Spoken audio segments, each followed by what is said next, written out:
14. Gálatas 2, 11 al 14. Voy a leerlo.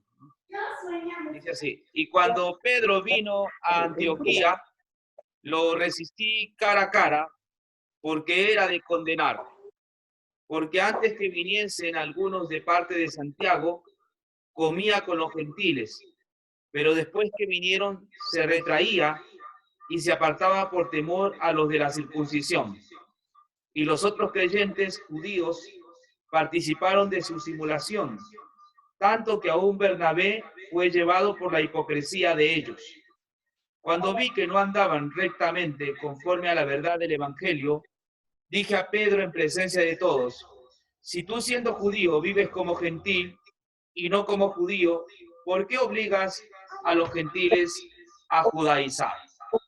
Voy a compartir mi pantalla porque en este pasaje tenemos que analizar una serie de cosas importantísimas y van a ser de beneficio para este estudio. Dios quiera que podamos sacar buenas conclusiones y podamos madurar, crecer en la fe y abogar porque el artículo de la justificación por la fe siempre esté en la palestra, siempre sea el tema que se ponga en el tapete en cuanto a la verdad que Dios quiere que nosotros aprendamos. Muy bien, aquí tengo el verso completo. He subrayado algunas cosas que me parecen interesantes que debemos aprender. Dice: pero cuando Pedro vino a Antioquía, le resistí cara a cara, porque era de condenar. Otra versión dice: porque era condenable.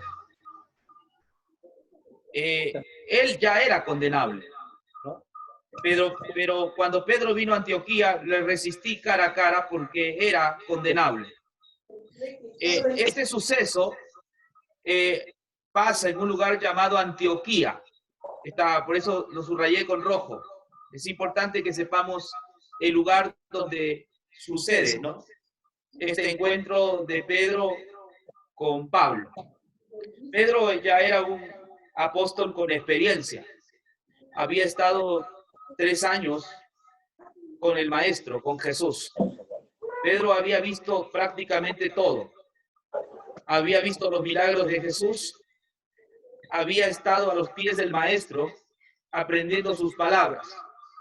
Pedro fue el que respondió una vez contundentemente cuando dijo que Jesús era el Hijo del Dios viviente.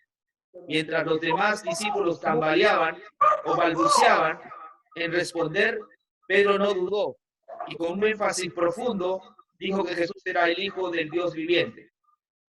Pedro también fue el que le negó a Jesús 3 veces. Pero después de la cruz, en la resurrección, Jesús le dijo a Pedro: apacienta mis ovejas. Un hombre de experiencia.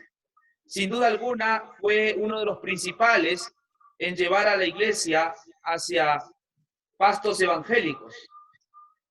Pedro era a veces piedra. Sin embargo, Dios lo llamó para que fuera uno de los principales. Cuando vemos en Hechos de los Apóstoles, vemos que él toma la posta. Lo vamos a ver allí cuando fue derramado el Espíritu Santo. Él fue el que intervino y dijo que ese Pentecostés era lo que el profeta Joel había dicho y que se estaba cumpliendo lo de Joel, que en los últimos tiempos los jóvenes iban a ver visiones, los niños también, los ancianos, y derramaré mi espíritu. Entonces, Pedro era alguien importante en la comunidad naciente, la comunidad cristiana. Tenía una vasta experiencia. Más tarde, 3.000 personas se convirtieron bajo su ministerio. Sí, dígame. Yo creo que sí está funcionando su micrófono del computador, porque se está escuchando el eco de los 2 audios. Sí, pero está, no creo funciona. Que está conectado, creo, su celular también. Sí, porque la computadora no funciona. Pero creo que sí está funcionando, Paz, por eso se oye el eco. No, eso se oye porque la computadora está prendida. Ya probamos y no funciona. Se baja el volumen solito. Entonces déjame ver un ratito qué hago. A ver, ahí, ¿cómo estamos ahí? No, igual se escucha. A ver, vamos a dejar un ratito. Ya. Ahí. No, lo que pasa es que tiene que bajarle el volumen a la compu o al celular, a uno de los dos. Tiene De que la quitarle el audio. compu está totalmente bajada, está en cero. Tiene No que hay. quitarle el audio. No hay. Mm. Ya, ahí. Ahí Hola. está bien. Ahí está Ya. bien. Ahí está perfecto. Ok, voy a tener que repetir porque... Gracias, Gaby. Gracias, fue oportuno. Pero detuve la grabación, así que no hay problema. Por favor, te voy a solicitar, Natalie, que vuelvas a grabar, ¿no? Listo, Paz. Te estoy solicitando en este momento. Ya, no hay problema. Ya. Muy bien, regresamos al tema. Estábamos hablando de el texto de Gálatas 2:11 al 14, ¿no? Vamos a volver a compartir pantalla porque nos salimos un ratito de allí. Bueno, estamos observando este pasaje, ¿no? Pero cuando Pedro vino a Antioquía le resistí cara a cara porque era de condenar. Pues antes que viniese algunos de parte de Jacobo, comía con los gentiles, pero después que vinieron se retraía y se apartaba porque tenía miedo de los de la circuncisión. Y en su simulación participaban también los otros judíos, de tal manera que aún Bernabé fue también arrastrado por la hipocresía de ellos. Pero cuando vi que no andaban rectamente conforme a la verdad del Evangelio, dije a Pedro delante de todos: si tú siendo judío vives como los gentiles y no como judío, ¿por qué obligas a los gentiles a judaizar?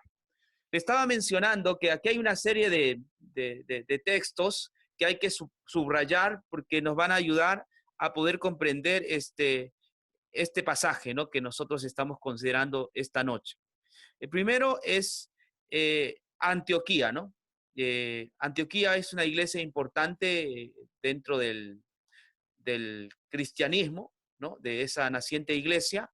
Creo que tengo un mapa por acá, ¿no? Más o menos, ahí está. Acá está Jerusalén, aquí está Antioquía, ¿no? Antioquía era una iglesia gentil, ¿no? La mayoría de conversos que estaban en Antioquía eran gentiles. Fue aquí donde por primera vez a los discípulos se les conoció como cristianos. No se olviden que está cerca a Jerusalén, ¿no?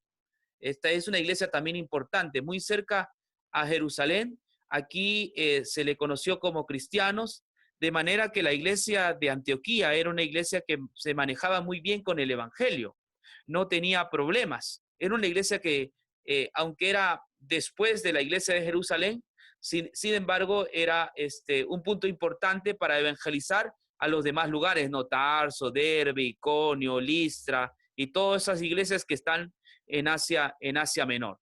Es que una iglesia madura en la fe, una iglesia que tenía un conocimiento teológico muy importante. Además, también habíamos visto que Pablo dice que lo que estaba haciendo Pedro era de condenar, ¿no? Es decir, que aunque era un apóstol de experiencia, sin embargo, hay algo que no estaba correcto y por lo tanto era algo que era de condenar. En otras versiones dicen que el mismo Pedro ya era condenable. No es que solamente era de exhortar, sino que el mismo Pedro ya estaba siendo condenado por lo que estaba haciendo, ¿no? Interesante aquí porque aquí vemos dos apóstoles, uno de experiencia como Pedro y uno más joven como Pablo, ¿no? Pablo era joven en la fe. Pedro ya había andado algunos años en el Evangelio, puesto que Pedro se conoció con el Señor Jesucristo, estuvo bajo los pies de Jesucristo. Jesucristo fue su instructor y Pedro vio lo que Pablo no vio, ¿no? Todas las historias, las parábolas, los milagros. Pedro fue un testigo ocular de esas parábolas, de esos milagros, de las últimas escenas de Jesús, también Pedro las vio, ¿no? Pedro fue uno de los primeros discípulos en saber que Jesús era el Hijo del Dios viviente y le dijo, tú eres el Cristo, el Hijo del Dios viviente. Y atinó, ¿no? Fue una respuesta muy correcta la de Pedro. Pero Pedro muchas veces su vida era como una piedra, ¿no? A veces se resistía al Evangelio. Él dijo no le iba a negar a Jesús y sabemos que negó a Jesús 3 veces, pero Jesús le perdonó. Después que resucitó, se apareció a Pedro y le dijo, Pedro, ¿me amas? ¿No? Y luego le dijo, apacienta mis ovejas. A partir de allí, Pedro fue uno de los principales entre los discípulos de Jesús. Hay mucha referencia bíblica cuando le dice, a ti te daré las llaves, ¿no? Y lo que ates aquí será atado también arriba, ¿no? Entonces Pedro llegó a ser uno de las columnas o los baluartes dentro del cristianismo, ya que Jesús le encomendó esa tarea. Cuando estuvieron reunidos en Pentecostés, podemos ver nosotros, ¿no? El liderazgo de Pedro, ¿no? Como cuando estaban preguntando qué sucede, estos están embolatados, están borrachos, están ebrios. Pedro se levantó y dijo, no, que esto es un cumplimiento del profeta Joel, ¿no? En los últimos días, los ancianos, los niños verán visiones. Ahí vemos a Pedro tomando la posta, el liderazgo de su iglesia. Luego también más tarde Pedro predica y como 3,000 personas se convierten al evangelio. Más tarde también otra vez con su predicación podemos ver a Pedro también, ¿no? Abriendo trocha y 5,000 personas se convirtieron a Jesús. En el capítulo 10 de Hechos, otra vez Pedro, ¿no? Ve una visión, como una televisión ahí, y donde se le presentan todo tipo de animales, y notamos a Pedro abriendo el campo para llevar el evangelio entre los gentiles. Fue a visitar a Cornelio, y dice la Biblia en Hechos 10 que todos los que escuchaban el evangelio obtuvieron el Espíritu Santo, comprendieron y aceptaron el mensaje de Pedro. Entonces, Pedro era uno de los discípulos o apóstoles con mucha experiencia y radicaba prácticamente en Jerusalén, ¿no? Allí es donde él radicaba junto con Santiago y también con Juan, ¿no? En su comienzo. Así que allí era su centro de operaciones de este gran apóstol, Pedro, de quien no dudamos que fue un instrumento de Dios. Sin embargo, los instrumentos de Dios, aunque pueden ser llamados por Dios, debido a su humanidad, también cometen errores, también son falibles, ¿no? Esto va en contra del catolicismo que dice que el papado es infalible, y dicen que Pedro fue el primer papa, pero aquí vemos el mayor error que está cometiendo, ¿no? El error que está cometiendo es terrible, la de Pedro. Por eso dice, pero cuando Pedro vine a Antioquía, le resistí cara a cara porque era condenable, era repudiable lo que Pedro estaba haciendo. Ahora, ¿qué hacía? Pues antes que viniesen algunos de parte de Jacobo, comía con los gentiles. Aquí hay un grupo, ¿no? de personas que dice que venían de parte de Jacobo, ¿no? Esto no está bien definido. Algunos creen que este era Jacobo, es decir, Santiago, el hermano del Señor. Yo creo que sí, este es Jacobo, el hermano del Señor, el nombre que está escrito en las epístolas y que el que escribió la epístola de Santiago, ¿no? Pero algunos que venían decían que venían de parte de Jacobo, ¿no? Decían que venían de parte de Jacobo.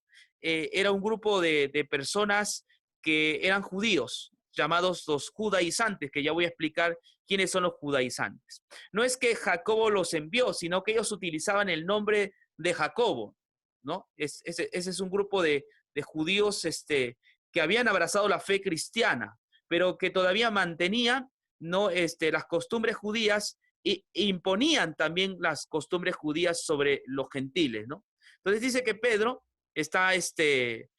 comía con los gentiles. No sabemos qué comía, tampoco me voy a apresurar a decir que estaba comiendo de repente un puerco, de repente por allí un calamar, ¿no? Un cangrejo. No quiero aventurarme a eso porque eso no está explicando. Aquí habla de una comida, ¿no? Con los gentiles. Es como Jesús también, ¿no? Jesús comía, dice la Biblia, con los pecadores y publicanos.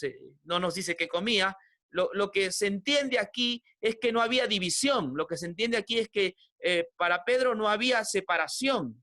Que para Pedro daba igual comer con un judío o daba igual comer con un gentil. Pedro había roto esa pared divisoria, ¿no? Con los gentiles, porque recuerden que los gentiles o los judíos no podían juntarse con los gentiles, ¿no? No podían ni siquiera mirarse. Los gentiles eran vistos como animales, como bestias salvajes, pero aquí el evangelio había roto, ¿no?, esos prejuicios, esas paredes, y ahora pues libremente Pedro estaba pasando una buena coinonía con los gentiles y estaba comiendo plácidamente con ellos en esa libertad que da el evangelio, donde ya no hay muros que nos separan, donde no hay sectas que nos dividen, donde llegamos a ser uno en Cristo Jesús. Esto es importante aclarar, ¿no? Bueno, él dice que comía con los gentiles, pero después que vinieron, se retraía y se apartaba porque tenía miedo de los de la circuncisión. Luego que vienen estos de parte de Jacobo, que también eran cristianos, yo asumo que no es que los enviaba Jacobo, pero que de alguna manera se protegían o se escudaban en Jacobo, ¿no? Cuando estos hermanos vinieron aquí a Antioquía, es donde sucede esto de acá, dice que Pedro comenzaba a retraerse, ¿no? Dice, se retraía. Esa palabra retraerse viene del campo de batalla, ¿no? Cuando uno está en guerra. Es como una especie de retroceder, ¿no? De achicarse, de amilanarse, de acoquinarse, ¿vio? Es como que ya no querer avanzar, sino retroceder, tener miedo, ocultarse, ¿no? Y dice ahí, se apartaba porque tenía miedo de los de la circuncisión. Al parecer Pedro no era consciente de lo que estaba haciendo, ¿no? Pero es el miedo lo que hace que él se retraiga, es el miedo lo que hace que él se oculte, es el miedo lo que él hace que ceda, ¿no? Y vaya ahora al bando de los judíos, ¿no? Dice, y se apartaba porque tenía miedo de los de la circuncisión. Y en su simulación participaban también los otros judíos. Interesante, ¿no? Y en su simulación participaban también los otros judíos. Estos otros judíos no eran los judaizantes, ¿no? Sino eran judíos que creían libremente en el mensaje de la justificación por la fe, de la gracia de Dios. Pero imagínense lo que puede hacer un ministro, ¿no? Es arrastrar, ¿no? Dice, y se apartaba porque tenía miedo de los de la circuncisión, y en su simulación participaban también los otros judíos, de tal manera que aún Bernabé fue también arrastrado por la hipocresía de ellos. Aquí hay otra palabra digna de señalar, arrastrar, que aún Bernabé fue también arrastrado por la hipocresía de ellos. La palabra arrastrar, que quiere decir como que huir, dejarse llevar y morir, huir, dejarse llevar y morir. Prácticamente lo que estaba haciendo Pedro con esa actitud es que estaba apartándoles a los judíos creyentes de la vida, ¿no? Que es Jesucristo. O sea, estamos hablando de que este acto de Pedro no es algo chiquitito, no es algo de pequeño, sino que es algo que de gran envergadura y que hay que tomarle mucha atención, ¿no? Y en su simulación participaban también los otros judíos de tal manera que aún Bernabé fue también arrastrado por la hipocresía de ellos, ¿no? Esta palabra arrastrado, es decir, llegar a un punto de desconectarse, de estar sin vidas, de separarse, de estar sin Dios, de excluirse, ¿no?, de la verdad del evangelio, por la hipocresía de ellos. Pero cuando vi que no andaban rectamente conforme a la verdad del evangelio, dije a Pedro delante de todos, si tú siendo judío vives como los gentiles y no como judío, ¿por qué obligas a los gentiles a judaizar? Dos cosas que vamos a observar más es conforme a la verdad del evangelio y el problema de Pedro. ¿Por qué obligas a los gentiles a judaizar? O sea, con esto que estaba haciendo Pedro, estaba obligando a los gentiles a vivir de la manera judía. Esto es lo que está diciendo esta carta, ¿no? Y vamos a observar también en griego qué es esa palabra obligar a los gentiles. Vamos un poco a observar, ¿no?, esta palabra de aquí, ¿no? ¿Por qué obligas a los gentiles a judaizar? Primero tenemos que entender que los judaizantes eran una secta de cristianos judíos, los cuales no estaban dispuestos a aceptar la enseñanza de los apóstoles en cuanto a la ley mosaica. Ellos seguían insistiendo en que los cristianos se acercaran a Dios a través del judaísmo, que el gentil para poder ser cristiano debía de hacerse judío y guardar la ley judaica. Ellos se dedicaban a visitar las iglesias, intranquilizándolas y turbándolas, ¿no? Esto es más o menos los judaizantes. No vayan a pensar que eran judíos sin Jesús, sin Mesías, no. Eran judíos que habían llegado a creer en el Mesías, habían recibido a Jesús como su Señor y su Salvador, pero tenían un problema. Ellos creían que a Dios había que acercarse a través del judaísmo. Y que también el gentil, por supuesto, debía, si quería ser buen cristiano, debía de hacerse judío y guardar la ley judaica, ¿no? Y estos hermanos se dedicaban siempre a visitar las iglesias y turbándolos. Esto es en cuanto a estos judaizantes que hay que detectarlos. No eran netamente judíos sin Cristo, sino eran judíos que habían abrazado la fe, ¿no? Sin embargo, creían que no era suficiente el sacrificio de Jesús en la cruz, sino a más de esto había que guardar la ley judaica para ser salvo. Esa era la creencia de estos hermanos judíos, ¿no? Ahora, la palabra que me llamó la atención en este estudio es ¿por qué obligas a los gentiles a judaizar? Es lo que le dice Pablo a Pedro, ¿no? ¿Por qué estás obligando a los gentiles a judaizar? Esta palabra obligar se repite por lo menos 3 veces en el texto de Gálatas. Vamos a observar. En Gálatas 2:3 encontramos la primera declaración. Mas ni aun Tito, que estaba conmigo, con todo y ser griego, fue obligado a circuncidarse.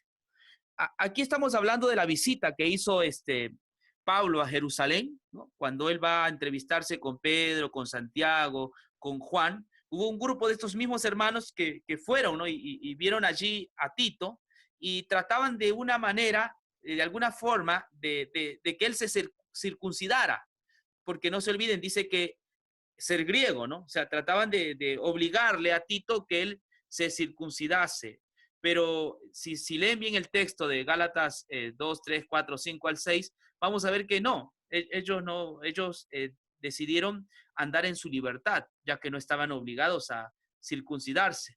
Porque había un problema. Circuncidarse no solamente era una operación, sino que la persona que se circuncidaba estaba obligado a guardar toda la ley. O sea, no era un asunto solo de esa operación en el pene o en el prepucio, ¿no? Sino que iba más allá. Estaba obligado a estar atado y a guardar toda la ley. Ese era el problema de la circuncisión, ¿no? Pero en esa época, pues, ellos no se sometieron. Y Pedro está cometiendo prácticamente, por lo que vemos aquí, ya que el término obligar, ¿no?, es anacazo, está cometiendo el mismo problema o el pecado de los judaizantes. O sea, Pedro ha relegado el mensaje de la justificación por la fe al mensaje de la ley, ¿no? Porque anacazo quiere decir obligar, forzar, demandar, exigir, imponer, ¿no? Esto es lo que Pedro estaba obligando a los gentiles. Y también en Gálatas 6:12 está lo mismo. Todos los que quieren agradar en la carne, estos os obligan a que os circuncidéis solamente para no padecer persecución a causa de la cruz de Cristo.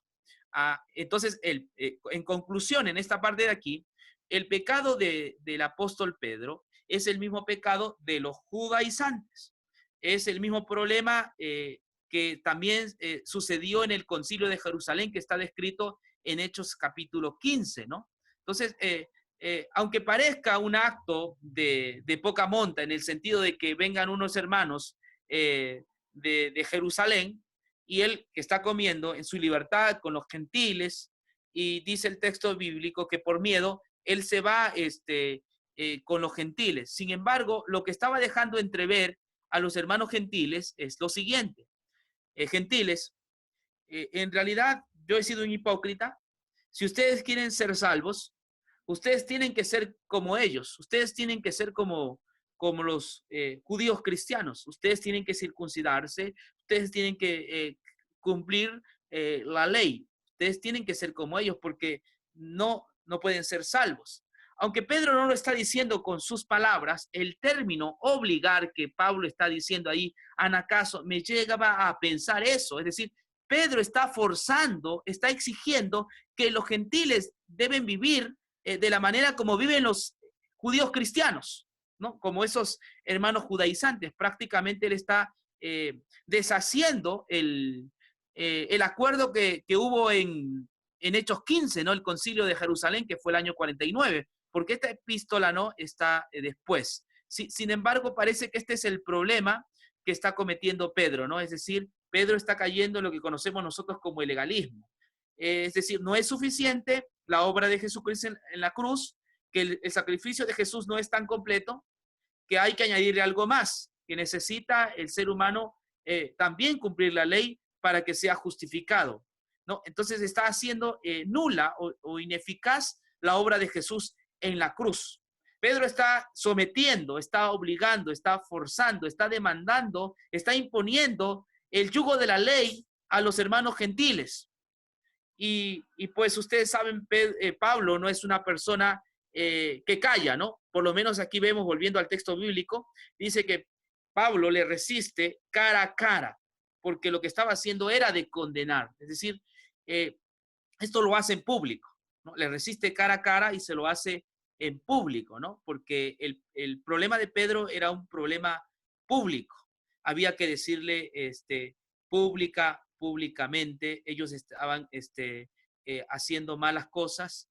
Entonces, Pablo dice que el problema de Pedro es que otra cosa, no andaba rectamente conforme a la verdad del evangelio. O sea, prácticamente aquí con el texto obligar y con la verdad del evangelio podemos notar que esto es cierto. Nuestra tesis es cierta. Pedro está cometiendo el mismo pecado de los judaizantes, porque está imponiendo con su actitud el yugo de la ley a los hermanos gentiles. Y desde este punto, pues Pedro ya no anda conforme o rectamente conforme a la verdad del evangelio. En esa ocasión, Pedro se está apartando del evangelio. Es preciso rectificar, es preciso protestar, ¿no? Pablo protesta. Mira, hay cuestiones en la iglesia de las cuales nosotros, por amor al prójimo, deberíamos callar y estar silenciados y decirle a las personas personalmente, ¿no? Pero cuando la verdad de la salvación, la verdad de la justificación por la fe corre peligro, entonces es necesario que nosotros podamos aclarar el tema, ¿no? Como está haciendo aquí Pablo. Él está aclarando el tema, le está diciendo a Pedro y a los demás que no están andando conforme a la verdad del evangelio. Y entonces aquí es donde entra a tallar, ¿no?, el mensaje. En ese aspecto, ¿cuál es la verdad del evangelio? Pablo lo va a decir en Gálatas 3:11, ¿no? Y que por la ley ninguno se justifica para con Dios, es evidente, porque el justo por la fe vivirá. Me sorprende porque este pasaje también está en Romanos, ¿no? Está en Romanos, el justo por la fe vivirá, y también está en Habacuc. Pablo lo vuelve a mencionar también en Gálatas y menciona que el justo por la fe vivirá. Es decir, que no necesita de la añadidura de la ley, no necesita de algo más, que es suficiente el evangelio para que él sea justo. Y además de esto, debe vivir por la fe, ¿no? Con esto rompe, porque hay algunas personas que llegan a pensar que se necesita de la ley para la salvación y que se necesita del evangelio para la salvación y se necesita de la ley para la santificación, ¿no? Ese es el punto que dicen algunos. Bueno, sí, se necesita del evangelio para ser salvo, pero para ser santificado se necesita de la ley. Pues Pablo rompe con ese tipo de paradigmas y él menciona que el justo debe vivir por la fe, ¿no? Él vivirá todos los días de su vida por la fe, lo que necesita para ser salvo y para vivir una vida de armonía con Dios es el evangelio. El evangelio se necesita tanto para ser salvo como también se necesita para vivir una vida en armonía con Dios, ¿no? Entonces, este es el corazón del artículo de Pablo, ¿no? El evangelio es la verdad que trae salvación, pero también el justo debe vivir justamente en ese evangelio. Mientras viva en la suficiencia de la cruz, mientras viva en lo que Cristo ha hecho por él, el creyente vivirá una vida que corresponde a su fe, ¿no? Que corresponde a su fe. Es decir, si estamos anclados al evangelio, nuestra vida en la tierra será una vida en armonía con este evangelio, ¿no? Ya que los frutos que produce este evangelio son amor, paz, paciencia, benignidad, bondad, fe, mansedumbre, y la palabra dice, contra tales cosas no hay ley. Bueno, para concluir este estudio, hay dos cosas que hemos observado esta noche, conforme a la verdad del evangelio, y la otra, obligar a los gentiles a judaizar. Dios nos ha llamado también a nosotros a vivir rectamente conforme a la verdad del evangelio. Es decir, la regla sobre la cual deben medirse las cosas en asuntos de fe es la verdad del evangelio, ¿no? Esta es la norma, esta es la regla que el mismo Pablo consideraba en Gálatas más adelante. Él lo llama la norma, ¿no? También lo llama el canon. La verdad del evangelio es la regla o es el canon sobre la cual se debe juzgar todas las cosas, ¿no? Todas las cosas deben girar en torno a la verdad del evangelio. Este es el corazón, pero también llega a ser la regla, llega a ser la norma. La base sobre la cual Dios juzgará a los hombres en el día final no es la ley. La base sobre la cual los hombres serán juzgados será ahora conforme a la verdad del evangelio. Jesús dijo, de pecado porque no creen en mí, ¿no? De pecado porque no creen en mí. Si bien es cierto que pecado también es transgresión a la ley, pero en el Nuevo Testamento, pecado va más allá de transgredir la ley, sino también pecado es no vivir rectamente conforme a la verdad del evangelio, porque es la verdad del evangelio, este artículo que juzga a las personas. Este es el corazón sobre el cual gira todo lo que Dios, todo el designio de Dios, ¿no? El que cree en el evangelio, entonces es justificado. El que no cree es condenado. Entonces, este evangelio, como dijimos la semana pasada, este evangelio salva a los que creen, pero este evangelio también es la piedra de tropiezo para los que no creen. Ahora, los que andamos conforme a la verdad del evangelio, no andamos con una vida indisciplinada, con una vida en anarquía, no andamos con una vida en deleites y en pecado, sino que andamos a la altura, ¿no?, del evangelio en el cual nosotros hemos creído. Porque a veces se acusa que los que creen en el evangelio, entonces viven una vida indisciplinada, viven haciendo males para que vengan bienes. No es así. Los que creen en la verdad del sacrificio de Jesucristo, los que creen en la verdad de la salvación solo por la fe, también viven vidas altamente éticas, vidas ordenadas y vidas organizadas. No porque nos salvamos por esa vida ordenada o disciplinada, no, sino simplemente porque amamos a Jesús, amamos la salvación que Él nos ha dado. Entonces, como resultado, pues el creyente vive una vida ética. Ahora, su vida ética no es porque mira la ley para vivir vidas éticas, sino que su vida ética viene de esto, de la verdad del evangelio, es conforme a la verdad del evangelio. Pedro no estaba andando conforme a esta verdad. Pedro estaba queriendo vivir una vida en base a la ley, una vida basada en la ley, y estaba obligando a los hermanos de Galacia o a los hermanos de Antioquía a mirar a la ley, ¿no?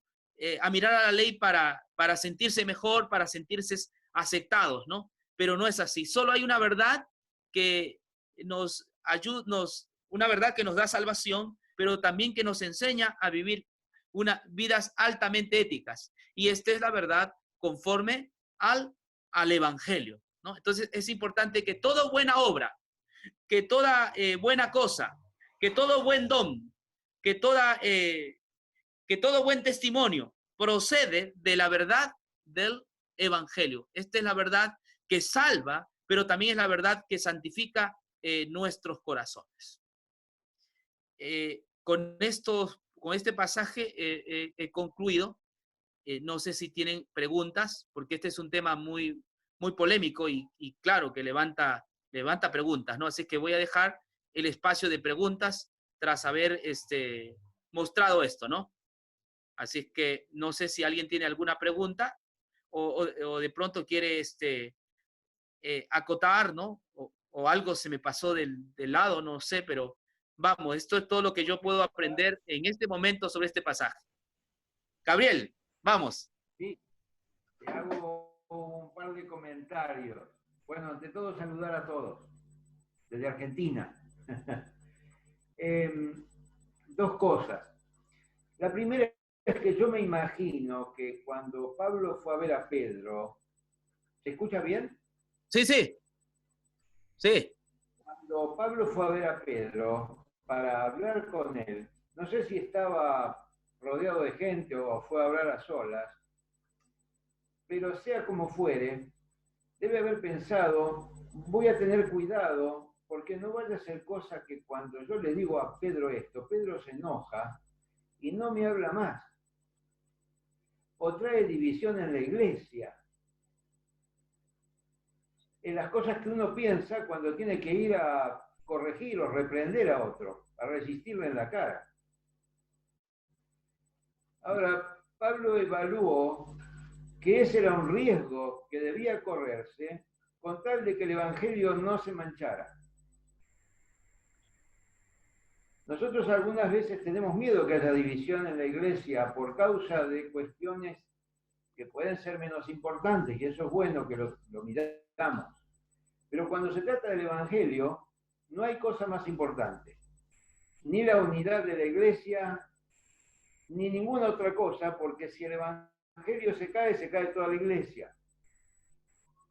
Esa es una primera cosa. La segunda, para los que dicen que el Evangelio hay que tener cuidado porque nosotros podemos hacer una vida de libertinaje, les comento algo que una vez dijo un pastor y que yo no me olvido. Dijo, miren, cuando Dios opera a través del Evangelio, no fabrica tontos. El resultado de la aceptación del Evangelio no es que una persona se hace tonta y entonces va a pecar porque eso le va a traer felicidad. El Evangelio hace que uno ame a Jesús.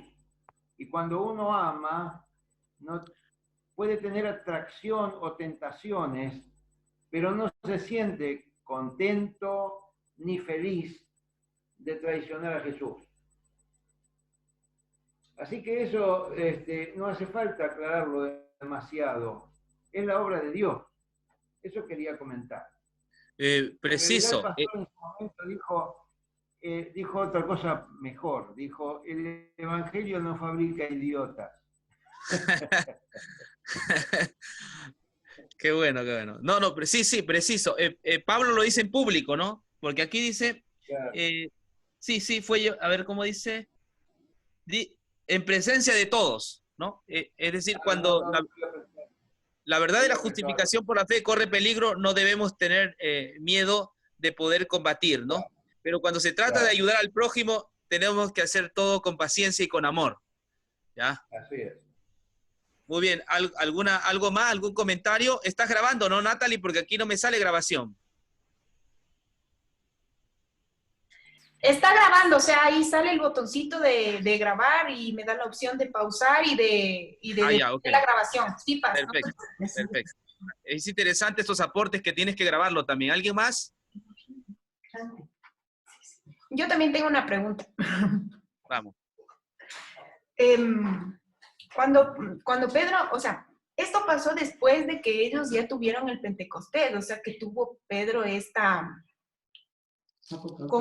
confrontación, porque yo pienso que él debió haber luchado contra sí mismo también en decidir si apegarse a la ley por una u otra razón o seguir lo que el Espíritu le decía. Entonces, la inquietud que yo tengo es si él lo hizo después de recibir el Espíritu o antes. Lo hizo después, ya había recibido el Pentecostés, o sea, era poderoso, ¿no? Claro, entonces no sabía, pensé que no lo había recibido todavía, porque obviamente sí estaba leyendo Hechos y él predicaba a la multitud y él hablaba y él tenía, o sea, grandes multitudes que lo seguían. Entonces, tenía esa duda de si él ya tenía el Espíritu Santo. O sea, ¿por qué esa rebelión? A algunos nos cuesta a veces entender la gracia, ¿no? Sí, a Pedro le costaba. ¿Se acuerdan cuando Pedro y Juan corrieron cuando Jesús resucitó? El texto bíblico dice que Juan llegó primero, ¿no? Porque Juan había llegado a recostarse sobre el pecho de Jesús. A Pedro todavía patinaba, le costaba entender la gracia, ¿no? Pero bueno, pudo entenderlo al final de su vida, ¿no? Llegó a ser un gran apóstol. Se rectificó también, eso es lo importante, porque en 2 de Pedro 3:15, él reconoce a Pablo como un instrumento de Dios y dice que Dios le ha dado sabiduría y que algunos tuercen sus epístolas, ¿no? Para su propia perdición. Es decir, fue noble, él reconoció que se había perdido. Creo que debemos ser nobles siempre, ¿no? Cuando se trata de reconocer nuestros errores y sobre todo reconocer que estamos equivocados en cuanto al Evangelio, ¿no? Y eso fue Pedro, ¿no? ¿En qué año se escribió la carta de Gálatas? Bueno, sí, fue la primera carta, usted dijo una vez, que se escribió. En el año 58. ¿Fue en el 58? ¿Y qué Sí, pasó 58. en el 49? El 49 fue el concilio de Jerusalén cuando... Exacto, que ya Pedro había tomado decisiones ahí en el concilio de Jerusalén. Sí, ¿Sabe? Que pues somos humanos, ¿no? Y a lo mejor Pedro quería verse bien delante de los demás, claro, para no ofender a otros, ¿se entiende? A veces nos pasa a nosotras, como dijo el hermano de ahí de Argentina, Argentina, sí, que a veces pues por no ofender a otro, no caer en división, pues entonces le pasamos la mantequilla a las cositas, pero con el Pablo dijo, no, esto no es así, esto es una cosa seria, esto es de vida o muerte. Pablo era un hombre apasionado de la palabra, amaba a Dios. Yo creo que nadie como él amaba a Dios. Así que mi aportación. Sí, ahí dice hipócrita, ¿no? Hipocresía. Hipocresía es como payaso, viene de esos payasos que a veces se hacían pasar por tristes o a veces alegres, ¿no? Estaba siendo un payaso, pero ahí estaba complicando el evangelio. Y eso se ve, ¿no? Por eso la palabra obligar es complicar el evangelio. Bien, ¿algo más? Comentarte una cosa más. Hace poco leí un artículo, quizá vos te basaste en ese, sobre este mismo pasaje. Y lo primero que dice el autor, un viejo autor inglés, un evangélico, dice que los grandes pastores, no voy a hablar de vos, sencillamente dice él eso, los grandes pastores también cometen grandes errores. Exacto, no, estamos de acuerdo, sí. Y muchos errores a veces, ¿no? Sí. Así que esto lo digo porque muchas veces como hermanos reflejamos en el pastor una norma de conducta, una referencia para nuestra conducta. Y cuando el pastor se equivoca, nos equivocamos todos en vez de corregirlo. Y el pastor necesita del apoyo de las personas a las cuales pastorea, porque su trabajo es muy delicado y es más atacado que el resto, porque el diablo sabe que cuando él cae, caen los que vienen atrás, porque lo usan de modelo. Así que la mejor manera que tenemos de proteger a los pastores es que por nosotros mismos podamos entender el Evangelio y si es necesario corregirlos, hacerlo de la manera con el mayor tacto, pero también con la mayor decisión, justamente porque ellos son los que deben llevar a cabo esa tarea primariamente, ¿no? Así que Dios debe guardarnos a nosotros personalmente y nos debe dar discernimiento para que si eso ocurriera, Dios no lo permita, tengamos la sensibilidad para poder hablar con quien sea, por encumbrado que sea, o por importante o trascendente que pueda ser un pastor o un evangélico o un evangelista. Es nuestra responsabilidad. Dios nos ha dado el privilegio de entender el Evangelio, de revelarlo en la medida que podemos entenderlo, y eso nos debe servir también para detectar cuando hay alguna cosa que pueda hacerlo peligrar, como Pablo detectó en Pedro. Hay veces que son cosas que parecen sutiles, que uno no les da demasiada importancia. Parece que los puede dejar pasar sin que traigan ningún problema, pero ese pequeño detalle de Pedro a Pablo le llamó mucho la atención porque las consecuencias iban a ser terribles. Eso era sensibilidad que Dios le había dado a Pablo y nos la da a nosotros cuando es necesario y debemos reaccionar de la misma manera que Pablo. Yo insisto en la idea de que si bien tenemos que ser cautelosos, cuidadosos, de tener una palabra amable y cariñosa como tendría Jesús, si tenemos que correr el riesgo de que la otra persona, siendo cuidadosos, contacto, la otra persona puede enojarse o puede reaccionar mal, debemos correr el riesgo porque lo peor que podría pasar es que la iglesia o esa persona trascienda y la iglesia caiga. Entonces ya no va a ser una persona sola. El Evangelio tiene un poder enorme y también tiene enemigos enormes. Eso tenemos que tener presente. Y yo, en ese sentido, creo que Pablo tenía una sensibilidad muy especial para... Dios le había dado una sensibilidad muy especial para detectar esas cosas. Y nosotros podemos pedir lo mismo. Muy bien, muy bien. Gracias, Gabriel, por tu intervención. ¿Alguien más? Bueno, mi pastor, aquí estoy. Hola. Hola, hermana Nachita. Respecto al tema muy preciso, muy bonito, aquí vemos que Pedro, siendo un experto, siendo que estaba pero tan cerquita de Jesús, ¿no? Se equivocó, ¿no? Y bueno, aquí vemos la debilidad del hombre, estando tan cerca a quien realmente es el camino, la verdad, la vida, quien le hablaba de la resurrección. Hay en momentos un desliz del hombre, ¿no?